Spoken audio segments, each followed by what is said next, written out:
kami dari kelompok 3 mata kuliah Pancasila. Nah, sekarang kami berada di Museum Bala Putra Dewa. Bakal ngapain nih hari ini, Teh? Nah, di sini teman-teman kami akan menunjukkan kepada kalian apa saja sejarah-sejarah yang berkaitan dengan Pancasila di kehidupan kita. Khususnya di Provinsi Sumatera Selatan. Tuh, penasaran? Penasaran?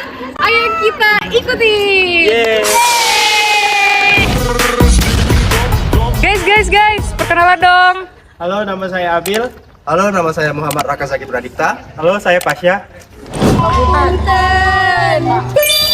semuanya, aku Nadia Afta Marafa. Halo semua, aku Ratu Awalia. Izin. Halo, saya Faiz Rani Dayat. Nama aku Andi Bella Salsabila. Nama saya Hari Putra Effendi. Saya Cerin Sabri Azara. Saya Aisyah Ramadhani. Saya Risa Nurul Khairani.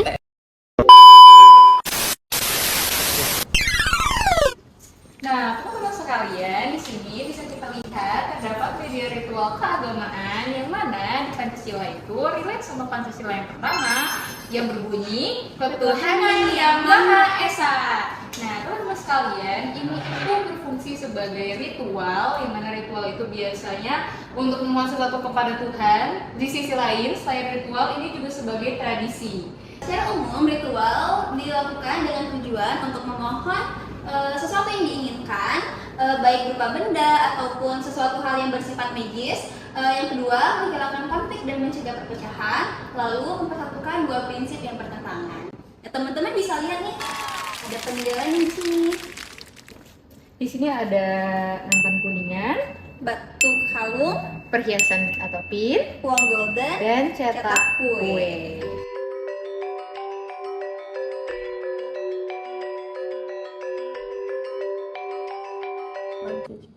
Nah, selanjutnya kita bakal ngejelasin sila kedua Pancasila yang berbunyi kemanusiaan yang adil dan beradab. Di sini tuh ada keramik masa pengaruh Majapahit hingga Kesultanan Palembang Darussalam. Nah, kenapa nih bisa dikaitin dari sila kedua Pancasila? Jadi yang pertama menghargai warisan budaya sebagai bagian dari martabat manusia. Yang kedua adalah hubungan antar daerah dan antar bangsa menunjukkan sikap saling menghargai. Ya, di sini banyak banget piring-piring dan batu peninggalan Sejarah. ya, Sumatera Selatan. Nah, jadi dengan tampilan keramik yang memiliki nilai estetika tinggi pada masanya, diduga keramik-keramik tersebut lebih banyak digunakan sebagai hiasan dibandingkan sebagai wadah maupun sarana ritual keagamaan. Kita lihat ini dari zaman dulu udah bervariasi banget ya motif-motifnya. Udah kreatif banget dari Udah dulu ya. bagus-bagus gak sih? Iya. Kayak aku jarang banget ngeliat kalau sekarang kan piringnya polos-polos, kaku-kaku. Sekarang kayak Iya. zaman dulu tuh lebih bervariasi. Dan lebih ini bisa bagus. dilihat semuanya peninggalan sejarah. Di sini ada keramik juga nih. Iya, betul. Yang ini kayak masih polos gak sih? Yang Iya, masih betul. awal-awal belum ada hiasannya. Tapi yang di sebelah sana kita bisa lihat. Yuk. Di sini kayak mungkin udah di peradabannya lebih maju ya. Udah ada Kayak motif-motifnya motif-motifnya terus lebih mengkilat, lebih Iya. bagus. Kalau dulu masih polos. Kita berarti udah ketahui kalau misalkan dari dulu peradaban sudah benar-benar maju ya di Sumatera Selatan. Betul, sangat benar.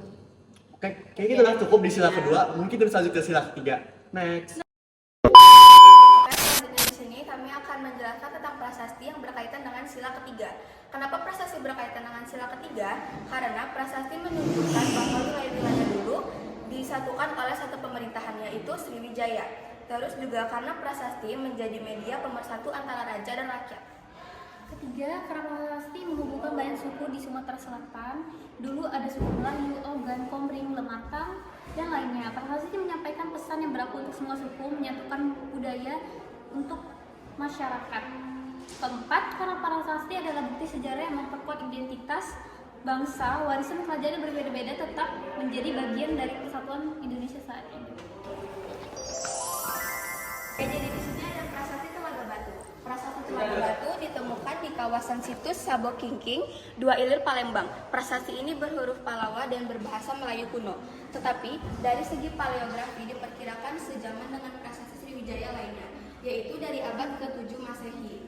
Dipahat pada sebuah muka batu andesit dengan hiasan 7 kepala ular kobra pada bagian atasnya, sedangkan bagian bawah terdapat serat pancuran. Prasasti prasasti ini memuat tentang sumpah setia baik para pejabat kerajaan, termasuk kerabat raja maupun para pekerja dan hamba raja kepada Raja Sriwijaya. Mereka yang melanggar sumpah ini akan terbunuh oleh kutukan dalam sumpah tersebut. Jadi dapat dikatakan bahwa prasasti ini merupakan ikrar seluruh jajaran pegawai Sriwijaya agar taat dan patuh kepada raja demi menegakkan kebesaran Sriwijaya. Halo teman-teman, jadi kami bertiga lagi berada di Rumah Limas. Jadi kami bertiga baru saja mengunjungi Rumah Limas, dan Rumah Limas ini berkaitan dengan sila keempat Pancasila yang berbunyi Kerakyatan yang dipimpin oleh hikmat kebijaksanaan dalam permusyawaratan perwakilan. Oke teman-teman, seperti yang teman-teman lihat sekarang, kita berada di tengah-tengah Rumah Limas. Dan kita bisa lihat di sini teman-teman, Rumah Limas ini sangat banyak ruang khusus untuk bermusyawarah keluarga ataupun adat. Jadi di budaya Sumatera Selatan, Rumah Limas ini berguna untuk berkumpul para sesepuh untuk bermusyawarah keluarga, adat, ataupun untuk menyelesaikan sebuah masalah teman-teman. Dan ini menggambarkan sekali nilai keempat Pancasila, yaitu kerakyatan yang dipimpin oleh hikmat kebijaksanaan dalam permusyawaratan dan perwakilan. Baik teman-teman semuanya, seperti yang kalian bisa lihat di belakang saya berada di Rumah Limas.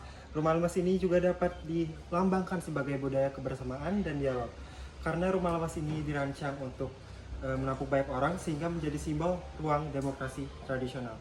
Dan Rumah Limas juga menjadi tempat berlangsungnya keputusan kolektif dalam setiap upacara adat. Karena di setiap upacara seperti pernikahan, penyambutan tamu, dan lain-lain akan melibatkan keluarga besar. Jadi menunjukkan bahwa setiap keputusan penting diambil melalui keputusan bersama dan kesepakatan bersama sesuai dengan sila utama, yaitu adalah sila keempat Pancasila. Fungsi Rumah Limas ini juga sebagai tempat pemecahan masalah secara mufakat. Saat ada persoalan adat, solusinya dibicarakan dalam rumah ini secara damai dan melalui mufakat. Ini sesuai dengan sila keempat tentang cara mengambil keputusan bersama dan juga menunjukkan nilai kepemimpinan adat. Karena tetua adat memimpin musyawarah tanpa memaksakan kehendak, tetapi mempertimbangkan seluruh pendapat. Ini selaras dengan hikmat kebijaksanaan dalam permusyawaratan dan perwakilan. Peninggalan Ragasum. Tahu nggak ini dari mana? Aduh, dari mana tuh? Ini jadi di sini. Jadi ini peninggalan Pralasung. Temuan di Sungai Ogan. Yang mana pada zaman dulu perahu ini digunakan untuk sebagai sarana perdagangan hasil-hasil laut. Nah, Pralasung ini dapat kita implementasikan dengan sila kelima karena zaman dulu kan dipakai buat bersama-sama bergotong royong Ya. buat nyari hasil laut. Nah itu jadi implementasi sebagai sila kelima.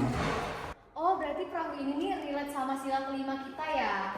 Karena orang-orang dulu tuh pakai ini nih sebagai sarana untuk berdagang, berjualan gitu ya, Pak Is? Iya bener banget. Oh, keren ya. Oh, Pak Is, kalau misalkan yang ini gimana? Ini sama juga sama yang kayak tadi. Oh. Gimana guys? Seru nggak? Seru! You got me jumping like